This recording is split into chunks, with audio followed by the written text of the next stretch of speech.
Hi అండి. ఈరోజు మన వీడియోలో మామిడికాయతో చేపల పులుసు ఎలా ప్రిపేర్ చేసుకోవాలో చూద్దాము. 1 కిలో చేపలకి చిన్నది మామిడికాయ ఒకటి, 7, 8 పచ్చిమిర్చి, ఒక ఆనియన్, 4 వెల్లుల్లి రెమ్మలు, హాఫ్ టేబుల్ స్పూన్ ధనియాలు, పావు టేబుల్ స్పూన్ మెంతులు, చిన్న అల్లం ముక్క తీసుకున్నాను. మామిడికాయ చెక్కు తీసి మామిడికాయ, ఉల్లిపాయలు, పచ్చిమిర్చి సన్నగా చీలికలాగా కట్ చేశాను. సగం ముక్కలు చేపల్లో వేసుకోవాలి, సగం ముక్కలు గ్రైండ్ చేయాలి. మామిడికాయ, పచ్చిమిర్చి, ఉల్లిపాయ ముక్కలు గ్రైండ్ చేసేటప్పుడు అల్లం, వెల్లుల్లి, ధనియాలు, మెంతులు కూడా వేసి గ్రైండ్ చేయాలి. గ్రైండ్ చేసి పెట్టుకున్న ముద్దని చేపల్లో వేయాలి.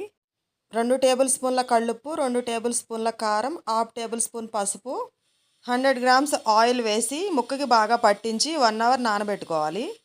ముక్క మునిగేంత వరకు వాటర్ పోసి హై ఫ్లేమ్లో 10 నిమిషాలు, సిమ్లో 15 నిమిషాలు ఉడికించుకోవాలి. ఫైనల్గా కొత్తిమీర వేస్తే చేపల పులుసు రెడీ.